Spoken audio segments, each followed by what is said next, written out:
Hi friends, welcome to Sankalp Study Success Lectures and government schemes lo next one Green Revolution. So Green Revolution Krishonnati Yojana. Okay na? Krishonnati Yojana లేదా green revolution ఈ రెండు కలిపి ఒక స్కీమ్ని చేశారనమాట.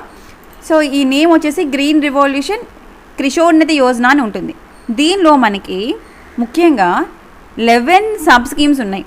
ఓకేనా, like mission for integrated development horticulture అని, national food security mission, national mission for sustainable agriculture, sub mission on agriculture extension, sub mission on agriculture mechanism.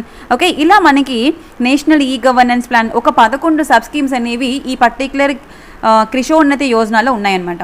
So this particular scheme అన్నది okay ఈ నాబార్డ్ ఎగ్జామ్స్ అవి రాసిన వాళ్ళకి చాలా important. ఇందులో 11 స్కీముల్ని కూడాను మీరు ఖచ్చితంగా చదవాలి. నాబార్డ్ ఎగ్జామ్స్ రాసిన వాళ్ళు, ఎనీ అగ్రికల్చర్ రిలేటెడ్ ఎగ్జామ్స్ రాసిన వాళ్ళందరూ కూడాను ఈ ఈచ్ అండ్ ఎవ్రీ స్కీమ్ని డీటెయిల్గా చదవాలి.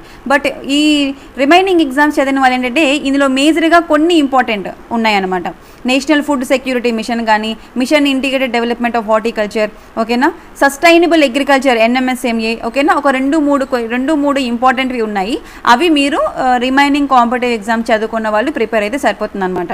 ఓకేనమ్మా, చూడండి, ఈ అగ్రికల్చర్ రిలేటెడ్గా చదివిన వాళ్ళు ఎవరైతే ఉన్నారో కాంపిటేటివ్ ఎగ్జామ్స్కి ప్రిపేర్ అయిన వాళ్ళు మొత్తం ఈ 11 సబ్ స్కీమ్స్ని కూడా చదవాలి. ఓకే, రిమైనింగ్ ఎగ్జామ్స్ వాళ్ళు మేజర్గా ఒక 2-3 ఉన్నాయి, అవి చదివితే సరిపోతుంది. వాటిని నేను మీకు ఎలాగో ఎక్స్ప్లెయిన్ చేస్తాను. ఇప్పుడు ఈ మొత్తం 11ని నేను మీకు ఎక్స్ప్లెయిన్ చేయనండి. ఇందులో ఓన్లీ ఒక 3-4ని మాత్రమే ఎక్స్ప్లెయిన్ చేస్తాను. ఓకే, EPFO ఎగ్జామ్కి point of వ్యూలోని.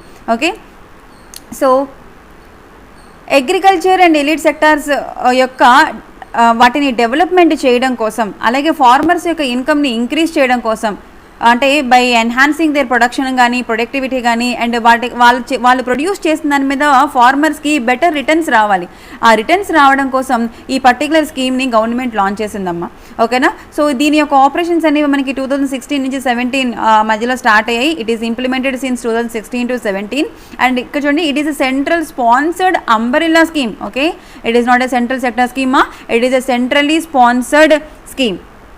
Okay, so this particular Green Revolution Krishonnati Yojana is the umbrella scheme in an agriculture sector that is implemented since 2016 to 17 by clubbing the several schemes and missions under one umbrella scheme. Okay, so you must remember what is the main motto of this particular scheme ante ganaka to develop the agriculture and elite sectors in holistic and scientific manner. Okay, so ఇందులో మనకి ఏంటి 11 schemes అనేది మీకు ఇక్కడ list out ఇచ్చాను. ఓకేనా, 11 schemes ఏంటి అనేది లిస్ట్ అవుట్ ఇచ్చాను. ఈ 11 స్కీమ్స్ అనమాట each and every one other exams వాళ్ళకి ఇంపార్టెంట్. అండ్ ఇందులో ఫస్ట్ వన్ అంటే కనుక machine for integrated development of horticulture, right. Horticulture development కోసం తీసుకొచ్చినటువంటి మిషన్ ఇది, ఈ పర్టికులర్ స్కీమ్ అనేది, to promote the holistic growth of the horticulture sector. Okay, next one national food security mission. National food security machine on oil seeds. Okay, national food security mission on oil seeds and oil palm. Okay, remember this one. So ikkada enti to increase the production of rice, wheat, pulses, corn, cereals, okay, oil seeds and commercial crops through area expansion, restoring soil fertility and improving the productivity. So what is the main aim of this particular national food security mission ante, you know, to improve the, what is the main aim, to increase the production of rice and wheat, pulses, cereals, commercial crops, వాటి యొక్క production ని increase చేయాలి. ఎలా increase చేయాలి? Through expansion చేయాలి, లేదా ప్రొడక్టివిటీని enhancement చేయాలి సస్టైనబుల్ మేనర్లోని. Okay, that is the main aim of this particular national food security mission. Okay, and the next one, national mission for sustainable agriculture. So what is the sustainable agriculture? To promote the sustainable agriculture practice focusing on integrated farming, appropriate soil health management, okay, and also synerging resource conservation టెక్నాలజీని use చేసుకోవాలి, sustainable అగ్రికల్చర్ని promote చేయాలి. ఓకేనా, integrated farming చేయాలి, soil health అనేది ఎప్పుడు కూడా check చేసుకోవాలి, అంటే సాయిల్ హెల్త్ అనేది బాగుండాలి. That is comes under National Mission for Sustainable Agriculture. And next, submission on agriculture extension. So submission on agriculture extension lo ela untundante, to to strengthening the ongoing programmes of state local bodies to achieve the food security, empowering farmers, strengthening programme planning, ICT usage etcetera. So ఇప్పుడు already certain స్టేట్స్లోని local బాడీస్లోని మనకి ఏంటంటే కనుక ongoing కొన్ని programmes ఉన్నాయి, ఓకేనా. So వాటిని స్ట్రెంథెనింగ్ చేయాలి, ఓకేనా. స్టేట్స్లోని ఆల్రెడీ ఆన్గోయింగ్ ప్రోగ్రామ్స్ ఏవైతే ఉన్నాయో అగ్రికల్చర్కి సంబంధించి వాటిని మరికొంచెం స్ట్రెంథెనింగ్ చేయాలి. సో దాట్ మనకి ఏంటి ఫుడ్ సెక్యూరిటీని మనం అచీవ్ చేయగలుగుతాము, ఓకే. ఫార్మర్స్ ఎంపవరింగ్ అనేది ఉంటుంది. దట్ మీన్స్ వాట్ ఫార్మర్స్ అనేది ఇక్కడ అభివృద్ధి చెందుతారు, ఓకే. ఇన్స్టిట్యూషనలైజ్డ్ ప్రోగ్రామ్ ప్లానింగ్ అనేది ఎప్పుడు కూడా ఉండాలి for effective environment, right. So this is about submission on agriculture extension. Okay, next one ఏంటి submission on seeds and planting materials to increase the production of certified quality seeds, increasing the seed replacement rate and upgrade the quality of farm saved seeds. ఓకేనా. So seed and planting మెటీరియల్స్లో మనకి ఏంటంటే కనుక quality సీడ్స్ని provide చేయాలి, ఓకేనా. And seed replacement రేట్ని increase చేయాలి అన్న ఉద్దేశంతో ఈ పర్టికులర్ స్కీమ్ని తీసుకురావడం జరిగిందనమాట. చూడండి ఇవన్నీ కూడా మనకి UPSC-EPFO పాయింట్ ఆఫ్ వ్యూలో ఇంపార్టెంట్ కాదు, ఓకే. బట్ మీరు ఏంటంటే ఈ స్కీమ్స్ని తెలుసుకోవాలి. సబ్మిషన్ ఆన్ అగ్రికల్చర్ ఎక్స్టెన్షన్లో ఏం జరుగుతుంది అని తెలుసుకుంటే సరిపోతుంది, ఓకేనా. డీటెయిల్గా అవసరం లేదమ్మా. అలాగే సీడ్స్ అండ్ ప్లాంటింగ్లో ఏం జరుగుతుందో తెలుసుకుంటే సరిపోతుంది. అలాగే అగ్రికల్చర్ మెకానిజంలో ఏంటుంటుంది, ఫార్మ్ మెకనైజేషన్ ఉండాలి, ఓకే. ఫార్మ్ మెకనైజేషన్ అంటే ఏంటి ఇక్కడ, లైక్ హైలీ టెక్నాలజీని యూజ్ చేసుకోవాలి, that is this particular scheme, okay. And next one submission on plant protection and plant quarantine అంటే ఏంటి, to minimise the loss to quality and yield of agriculture crops మనము ఎప్పుడు కూడా క్వాలిటీవి అచీవ్ చేసుకోవాలి, right. So in order to minimise the loss due to quality and yield of agriculture crops and shield agriculture biosecurity, facilitate exports and promote good agriculture practices, దాని గురించి plant protection and plant క్వారంటైన్ని తీసుకొచ్చారు, ఓకేనా. ఇక్కడ ఏంటంటే కనుక మనకి agriculture crops అనేవి ఓ యొక్క క్వాలిటీ అనేది తగ్గకూడదు, ఓకేనా, మినిమైజ్ కాకూడదు. ఎప్పుడు కూడా మనకి క్వాలిటీ ఆఫ్ క్రాప్ అనేది మనకి సాగు అనేది కావాలి, ఓకేనా. అల్టిమేట్గా ఎలాంటి క్వాలిటీ లాస్ అనేది ఉండకూడదు, అది ఈ స్కీమ్ యొక్క ముఖ్య ఉద్దేశం అనమాట. And next integrated scheme on agriculture census economic statistics అంటే ఇక్కడ ఏంటి అంటే కనుక అండర్టేక్ అగ్రికల్చర్ సెన్సస్ తీసుకుంటారు and study of the cost of cultivation of principal crops, okay.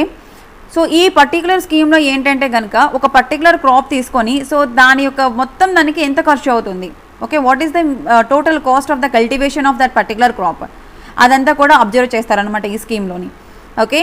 And integrated scheme on agriculture corporation exact అంటారు, ఓకేనా. This one is important one, integrated scheme on agriculture corporation. So దీని కారణంగా ఏంటంటే కనుక financial అసిస్టెన్స్ని provide చేయడం జరుగుతుంది for improving the economic conditions of the cooperatives and remove the regional imbalances, ఓకేనా.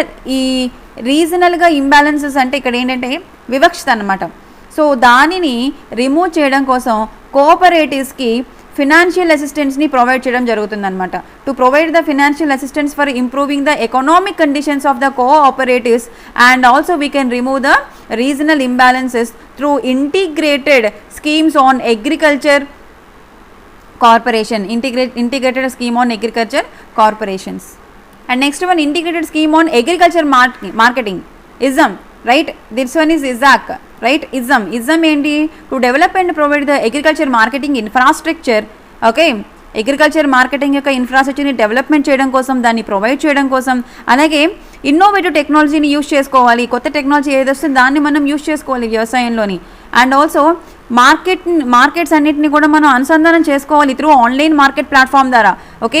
We should integrate the markets through online market platform. So that is nothing but what agriculture marketing, ఓకేనా. ఈ రెండు important మా, integrated scheme on agriculture corporation ఒకటి, integrated scheme on agriculture marketing ఒకటి important. And the next one national e governance plan also very important one, okay. So దీనిలో కూడా ఏంటంటే కనుక to improve the access of farmers to information and services, making available timely and relevant information to the farmers for increasing their agriculture productivity.